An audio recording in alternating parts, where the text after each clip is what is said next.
Hi everyone. My name is Yejide, pronounced Yejide. I am a project coordinator for my 9 to 5, from my 5 to 9 or 12 a.m. or 2 a.m. I'm a scriptwriter, an actor, a director, everything that has to do with arts. When I am not writing or doing film, I am watching film and critiquing film. So that's it about me. I'm so glad to be here with all of you and hear your stories. So we're going to go one after the other, do quick introductions of ourselves, starting with you, Rhonda. Hi, I'm Rhonda Buckley. I'm from St. John's and I live in Salvage, Newfoundland, about 3 hours outside of St. John's. I'm very happy to take part in On the Go film program. My short film is called Last Love Letter. Beautiful. Thank you. That was quick, short. Becky, please tell me a bit about you. Hello, it's great to be here. My name is Becky O'Neill, and I'm a multidisciplinary artist, animator, and filmmaker. And when I'm not creating films, I also run a permaculture farm in Northumberland County, Ontario, where I focus on growing flowers sustainably. My film is called SOSUKE the Duck, and it's an animated documentary short about a little duck that I fell in love with my first year on the farm, and it is rendered entirely in plant-based inks that were created from my garden. Thank you, Becky. It was a beautiful story. So was Love Letter. So was Last Love Letter. Heidi, please tell me a little bit about yourself. Hi, thank you for having me. My name is Heidi Atter. I'm a filmmaker and a journalist instructor in Happy Valley, Goose Bay, Labrador, just uh, trying to help people here in the Big Land share stories they would love to share. And my short SANDBREAD is part of the films on the go. All right. Heidi, please take us through the process of this story. Why this story? Why now? When did you know that this was the right time to tell the story? So it started in that very unplanned way, but this was the right time to share this because there there haven't been enough new stories coming out of that. When you look further to the north, you have amazing Inuit stories with everything that the Nunavut Film Development Corporation is doing. You have urban Inuit in St. John's who are doing incredible work and incredible projects in the capital city. But when it comes to Innu, their history is very different. And unfortunately, there haven't been the same opportunities for Innu. So this really was the collaboration, and it really was a hope to show the youth in the community that this is something normal. You know, for them, it's just like how hunting and fishing is normal for us up here in Labrador. I have smoked my freezer. I have cars. You know, like it's something that's so normal to us, but to people other ways, other places, you know, it can be something so special and so unique. So there's a real interest in who these youth are and who in are, what their culture is, what their traditions are, what their food is. So the hope with the timing was just this beautiful reminder that like people want to know about your culture, they want to learn about your culture. And you have a story that is valuable to share. So this was a really sweet little 5 minute short that Lorraine, her daughter Megan, and I worked on, and then from there it just expanded and it just grew because I am non-indigenous, but I can bring some film. So from there it was okay. I'm non-indigenous, but now let's give the film equipment to the inner people. Let's give it to the youth that have stories to share.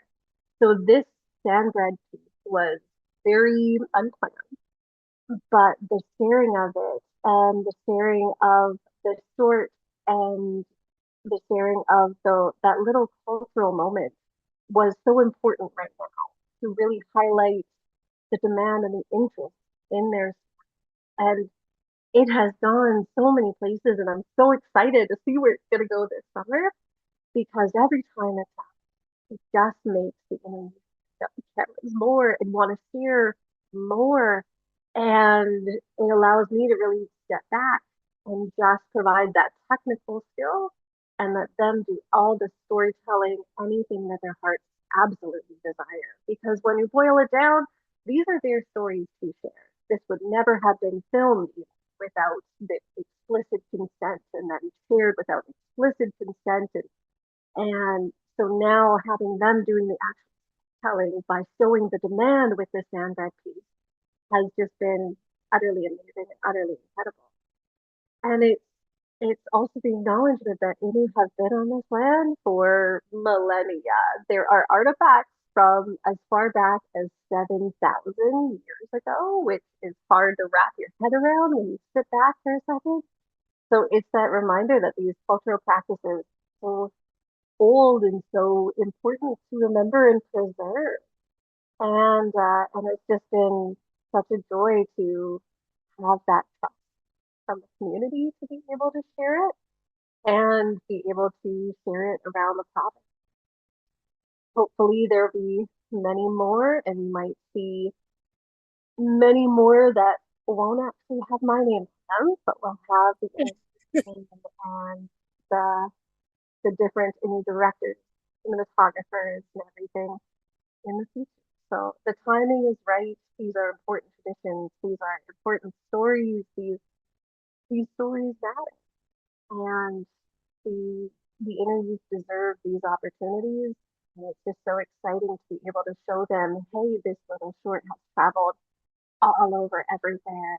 What do you want to film? Yeah. Thank you so much for sharing, Heidi. Thank you for sharing the process and how it sort of happened or it felt orchestrated.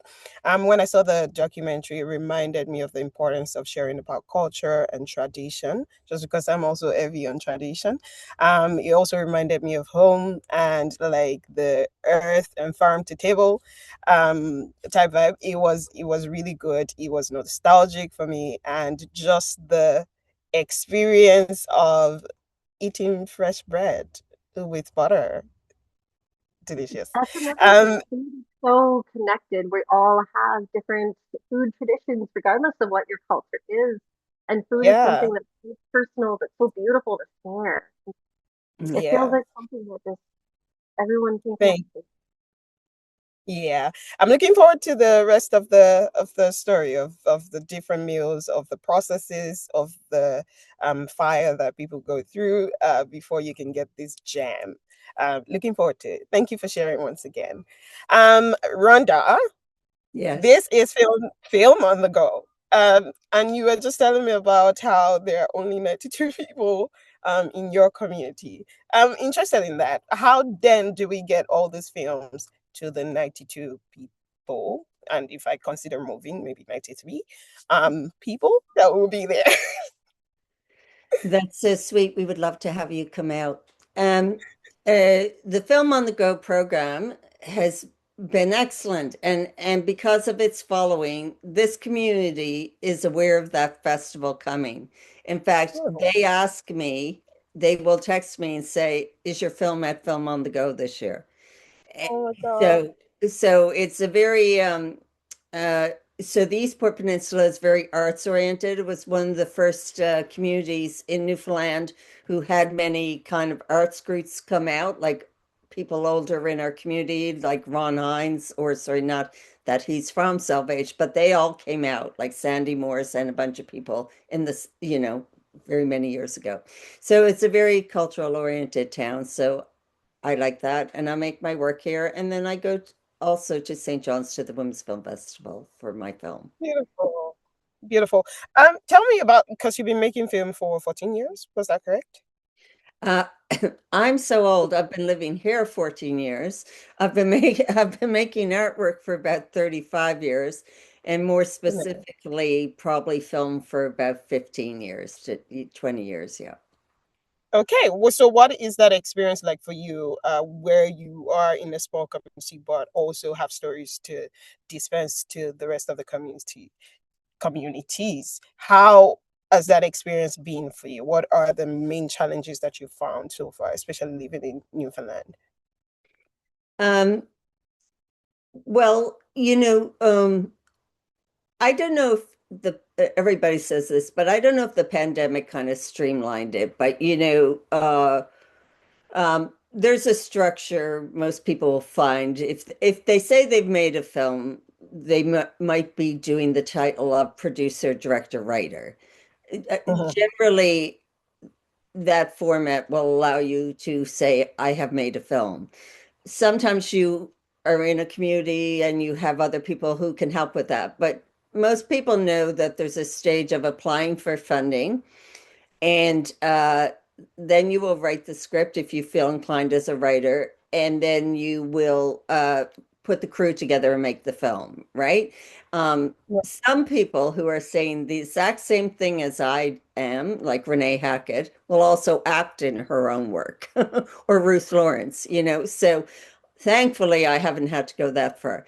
But when you're doing that structure, you can pretty much do it anywhere. It's interesting how little time we physically get together. Even if I was in the city of St. John's, we would just organize and come together. Like this short film I made for Film on the Go is called Last Love Letter.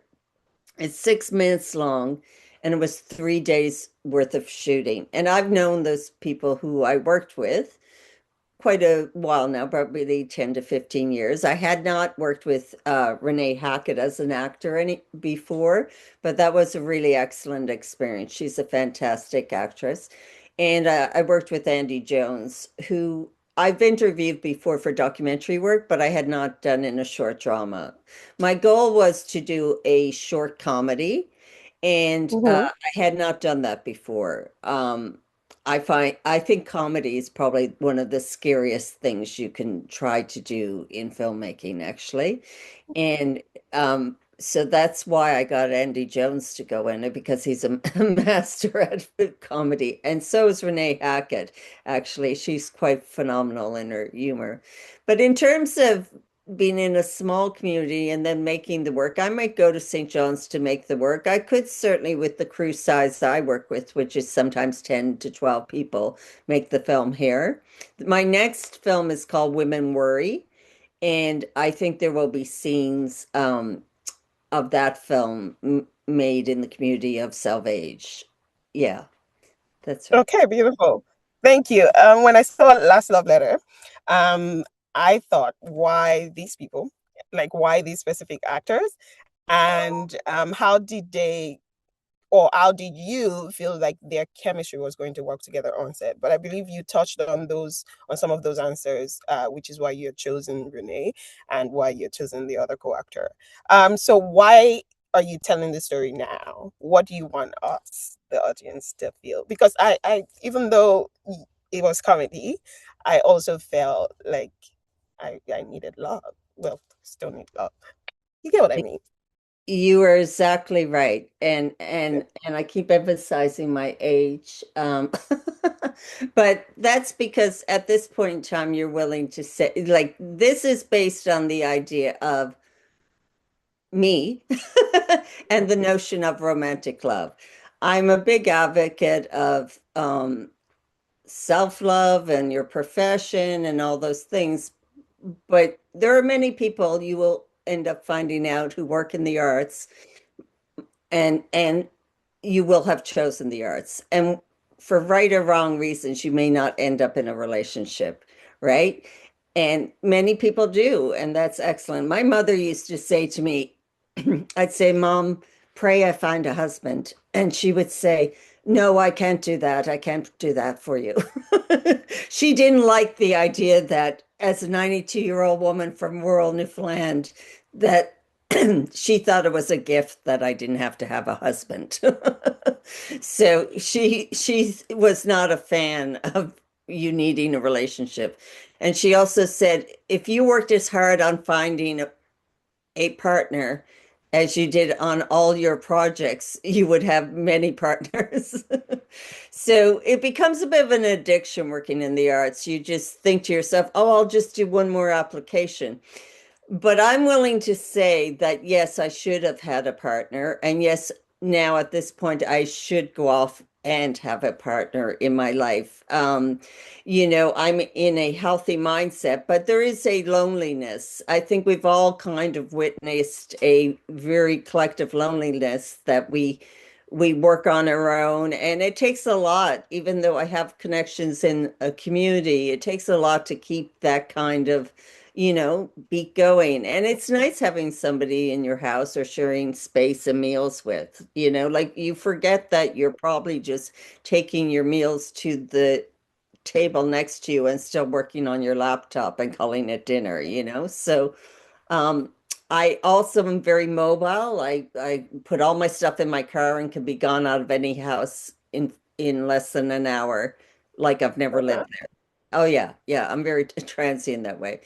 So I was willing to be raw and funny, and you're right, it is very true. This is a woman who's very much saying she needs love in her life. And the gestures of we often put practical elements, like lots of people will want even comfort is love, right? Like at this stage Mhm. in our lives, just the sheer fact of having safety and comfort obviously is a form of love. So she goes out after these gestures of kind of helping people out, giving them groceries and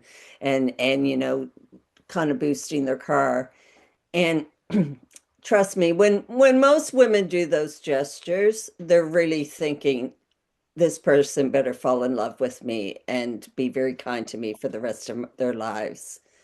They're not really wanting to boost another person's car unless they Yep. fully commit to them romantically.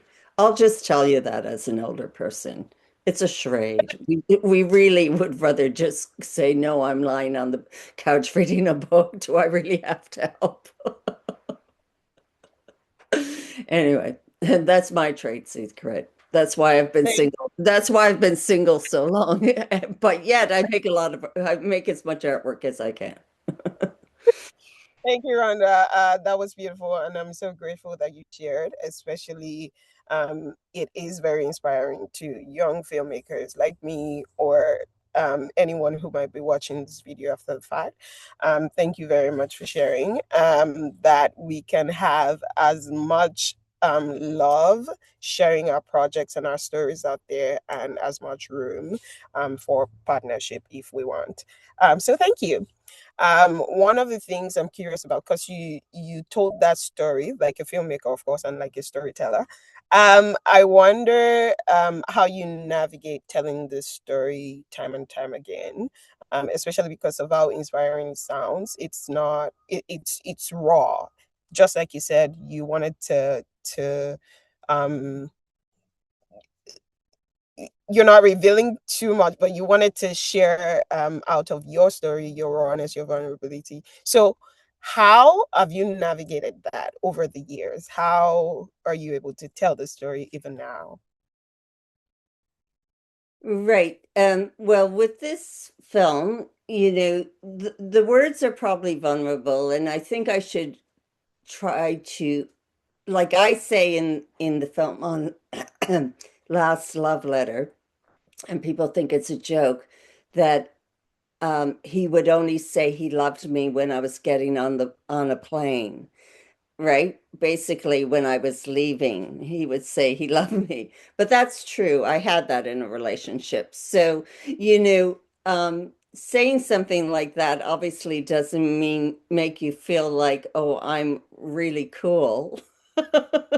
You know, but I think there's a certain point that you have had enough things said to you, and I can try to pretend to laugh at them, but it is a very vulnerable thing. That film is playful, and I could make the same film in a much more poetic and sad way, and maybe I will.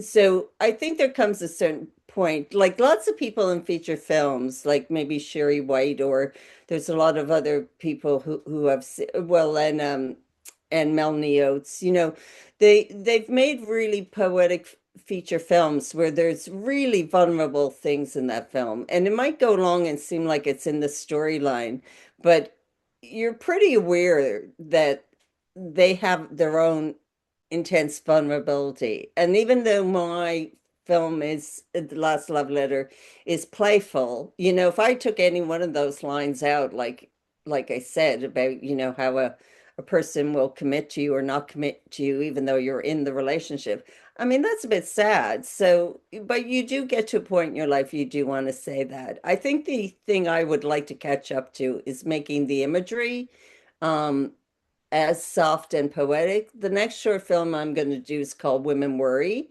and it's not happy. Let's just be clear. It's a crossover, I'll just say very quickly, from um, women who don't sleep. So there's things in the 1800s where people would have to lie just against a piece of rope or lie in coffins to get sleep, and and they would pay for that. And then I do that in combination with just like a racing brain of a woman who thinks about the horrific horrors of the world, and then also goes, oh, I should have got hardwood floors, not laminate. Like her brain is just racing.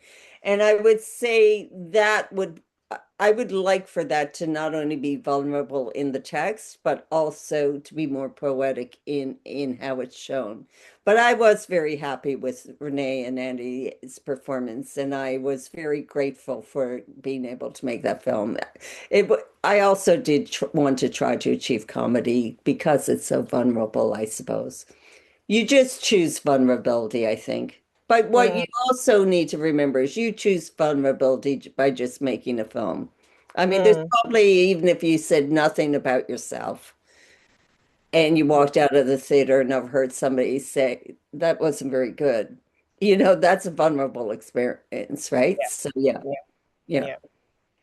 Thank you for that. I used to say to some of the people who have seen some of my stage projects, because I do some stage plays, that there's not a script that you would have seen written by me that you don't see a piece of me in there. It's just so hidden it's somewhere, very true. somewhere.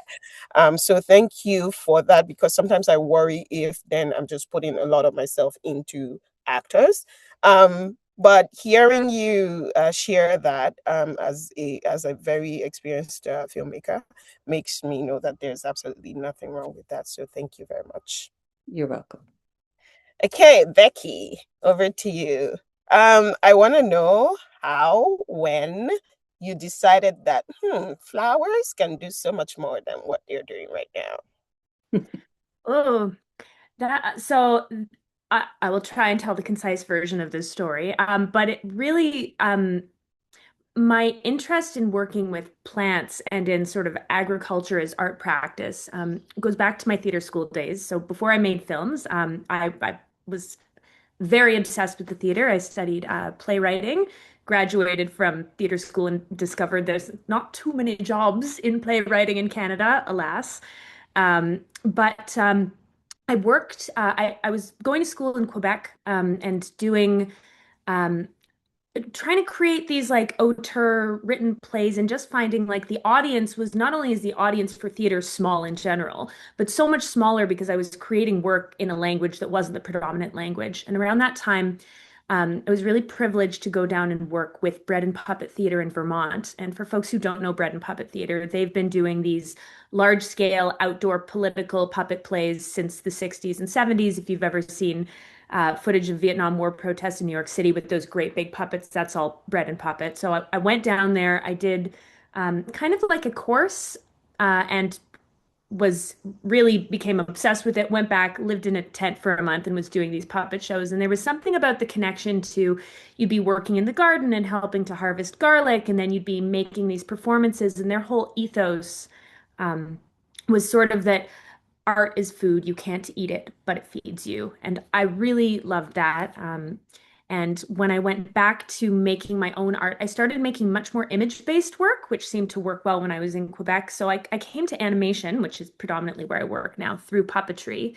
And the farm where I currently live has been in my family for 20 something years. So my real goal when I finished theater school, and eventually I went back to film school and studied animation, was to be able to do the kind of work where I would be living in the country and growing things in addition to making art. There's something about like digital art making that kind of feels like it doesn't exist sometimes, you know, like you close the laptop, you turn off the computer, and it's like we don't, most of us aren't working with actual film anymore. So the materials, it's almost like there's no evidence of it. And so I was interested in sustainable agriculture, interested in examining our food system. And I came to flowers later. First, I really wanted to grow vegetables.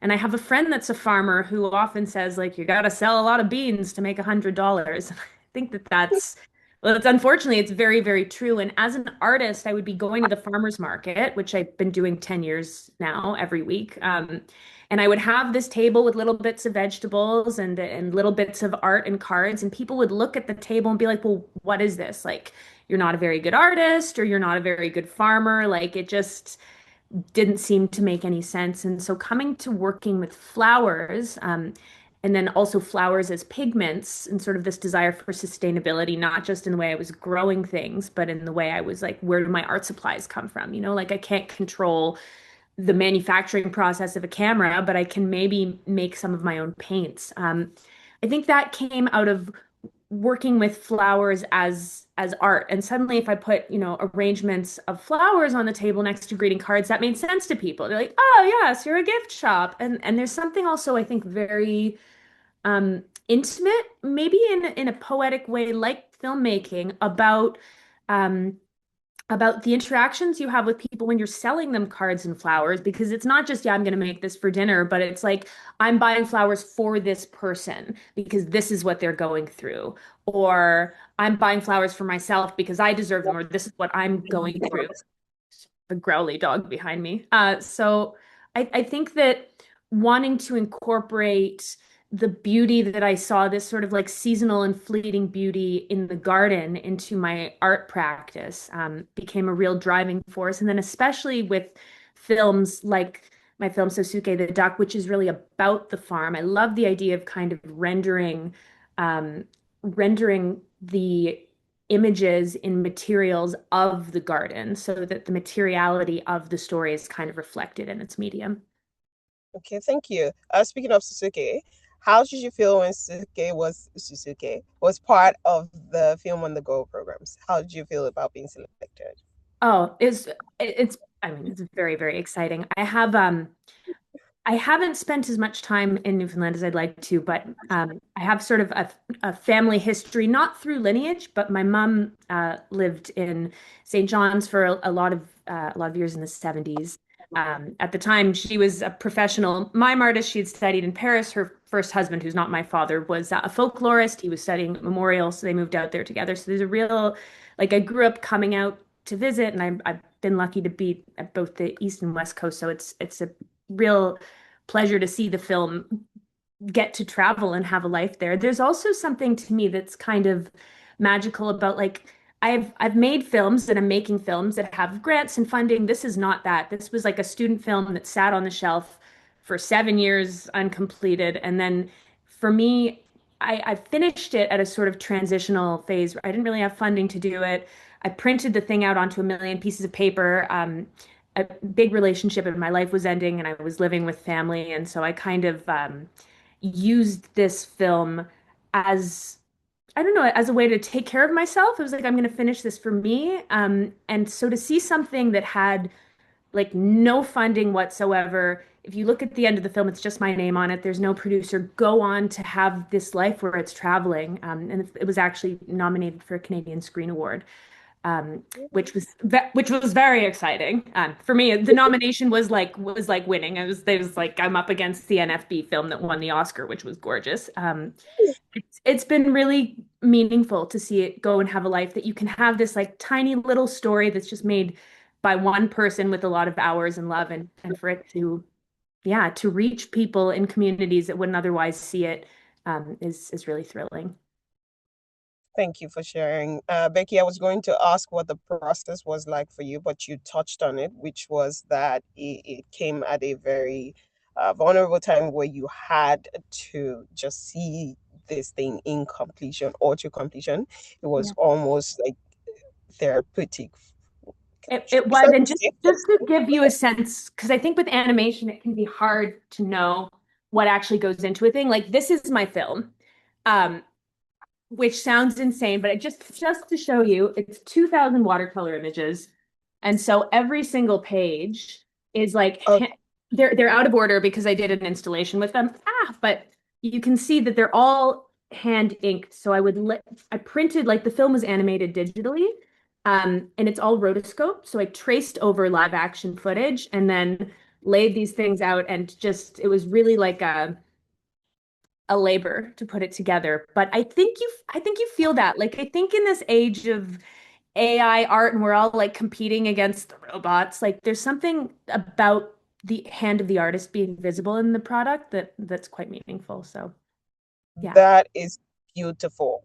That's beautiful. I think I just had an imagination or assumption of what animation looks like, but looking at it now, saying I that know. this is the entire film. Yeah, it was very Okay. heavy. Well, And congratulations. That's amazing. really, yes. It was really, really exciting. And what's your Congratulations. mother's name? My mother's name is Jeannie Becker. Hilarious. The Jeannie Becker. Jeannie Becker. Yes, my mother You is know what? You look a lot like her. I know I get that a lot. I always think it's the bangs. I didn't know she lived in Newfoundland. Why did I not know this? I don't know. St. John's in the 70s. I think 72 she moved out Okay, there. we need to talk about your film in Newfoundland about your mother. And George Stroumboulakis, who loves to do profiles on her. Uh, that's incredible. Now you're the follow-up icon. I'm just Okay. hanging out with some ducks, guys. Amazing. With a lot of teenagers coming up in film, there is a hesitation for female gender diverse when it comes to how film is so raw, so vulnerable, and the worry that maybe what you make, what if it's criticized? What if it's not? And I'm wondering for you as established people and emerging, what would be your advice for emerging filmmakers who maybe are watching this around the province and thinking about picking up the camera and starting out? What would be your advice if, there is sometimes that worry that are my ideas good enough? What if no one likes it? What if no one comes? And it's something I've been helping youth through and reminding them that, their stories and AI can pump out a story, but it will not be theirs. It will be their voice. So I'm wondering your three lovely ladies advice for maybe the next generation.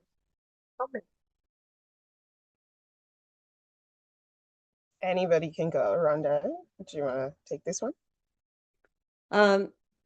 Sure, I'll do a brief response. I did talk in a junior high school, I think, on a documentary a while ago, which I don't do often. I guess I will say two things. As your own personal person and people going through making films, so this is not necessarily for your students. Um, I I I guess about 10, 12 years ago, probably wasn't the best idea. I decided that to stay in the game was success, right? Like, so if I could find a method to keep making my work, that was a success rate. Right now, if you're making work and you're using funding bodies, right? Mine's actually, this one's not funded by, there's 60 applications at the Arts Council, 6 are getting funded. If you're at Canada Council, there's 140 applications, 9 are getting funded. If you're at Telefilm Canada, you have to have a certain roster. So just to still be making work is a success rate. I also, if you're talking about younger people, I also did this. They have to know about finances, whether they want to or not. And the truth is, they need to know about it for other things.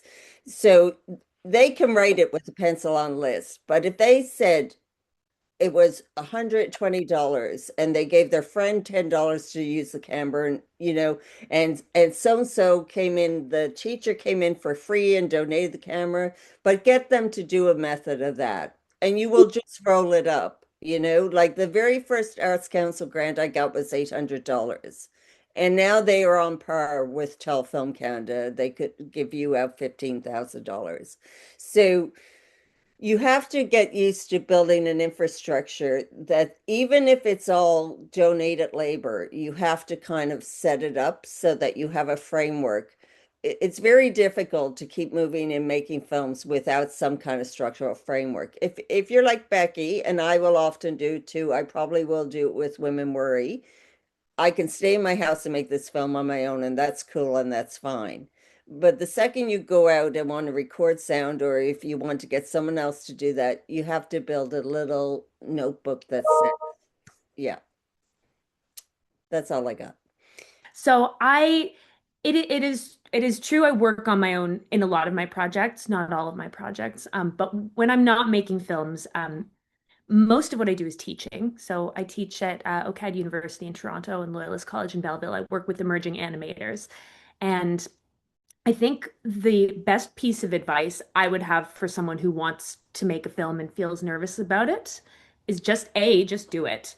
Just make the thing. I always say for my students who are learning to draw, and in animation, you get a lot of new artists who maybe they want to be able to draw, they don't know how to. Like we all have 10,000 terrible drawings in us, truly awful drawings.